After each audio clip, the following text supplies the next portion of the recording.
selama ini kita beragama itu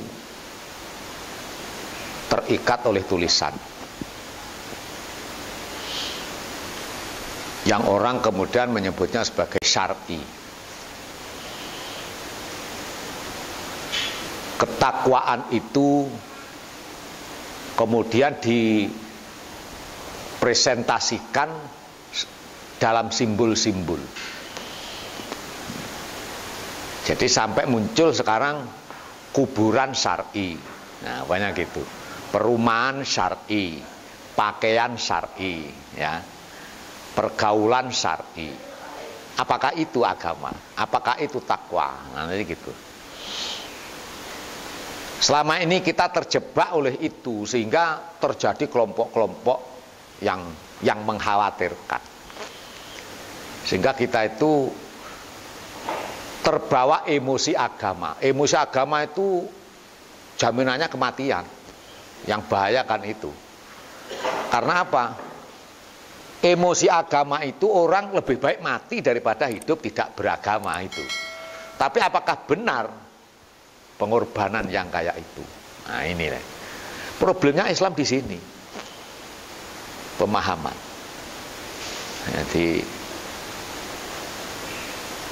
kalau Al-Quran menyatakan tilka amaniyuhum kul hatu burhanakum in kuntum shodiqin. Kalau agamu benar seperti angan-anganmu itu, buktikan.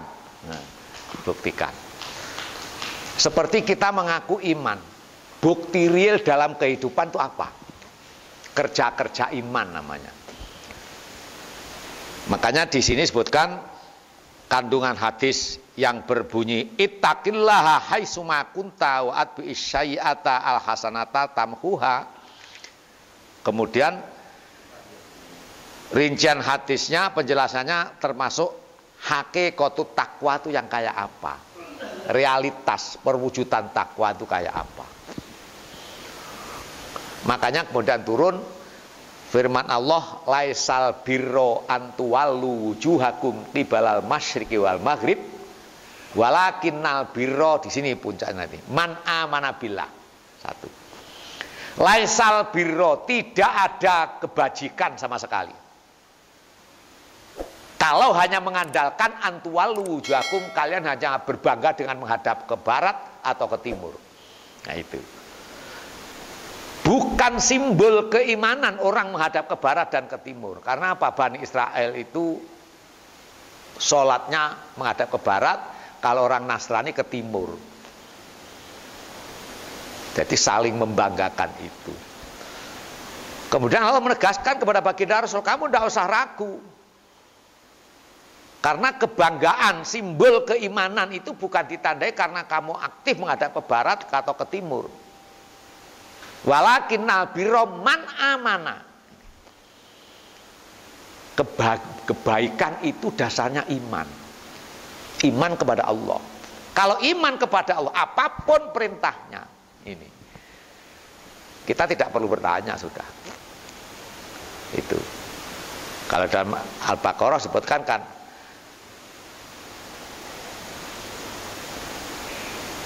walladzina amanu faya'lamuna annahul haqqu mir rabbihim wa ammal ladzina kafaru fayaquluna madza aradallahu bihadza masalah.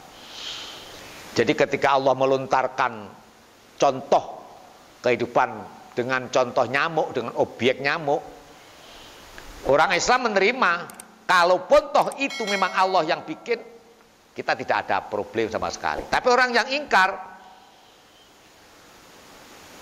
apa untungnya Allah kekuasaan sebesar itu pakai contoh hanya dengan seekor nyamuk? Itu. Ma'aradallahu bihadza masalah. Apa maunya Allah itu? Pakai contoh kok. Nah, itu. Suka mendebat. Kadang-kadang orang dalam beragama itu selalu mendebat karena apa? Disesuaikan dengan pikiran mereka. Mestinya pikiran kita mengikuti aturan agama. Jadi ibaratnya begini. Di dalam diri itu ada hawa nafsu, ada ilmu. Ya, ada hawa nafsu, ada ilmu. Nah, atau akal lah, akal. Ilmu ada dari hati, ada ilmu dari akal. Yang sering menonjol adalah ilmu yang dari akal. Ilmu yang dari akal. Sehingga kalau contoh perintah sholat, kita akan merekayasa sholat itu yang kayak apa. Nanti begitu. Mestinya kalau yang dikedepankan ke ilmunya atau keimanannya, sholat itu semampunya. Bukan meniru-niru orang lain, ya, bukan membikin situasi dan lain sebagainya, tapi melakukan sesuai dengan apa yang diberikan Allah pada diri kita masing-masing. Oleh karena itu, takwa tidak, bentuk kerja takwa itu tidak bisa disamakan antara satu dengan yang lain. Jadi ibaratnya takwanya orang pedagang, takwanya ustadz, ya, takwanya pejabat. Itu nanti bentuknya berbeda dalam kehidupan. Kalau takwanya ustadz rajin baca Quran, rajin sholat sunat, gitu. Ya, rajin puasa sunnah. Kenapa? Karena fisiknya tidak pernah dibuat kerja keras, sehingga puasa barang enjoy. Baca Quran banyak kesempatan, sholat banyak kesempatan. Lalu kalau pedagang di pasar, nah banyak gitu. Bentuknya berbeda, tapi nilainya sama. Itu loh yang enak dari Islam itu begitu. Jangan kemudian orang pasar dikejar-kejar suruh terus aktif berjamaah, aktif di masjid, aktif ngaji, rusak dagangannya. Nah, itulah ya.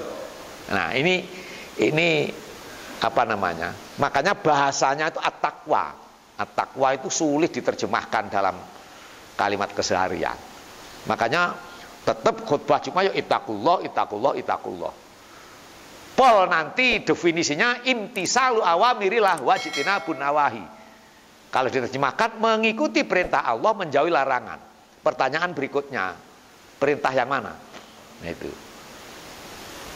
Seberapa perintah Allah. Nanti takwanya anak muda, lain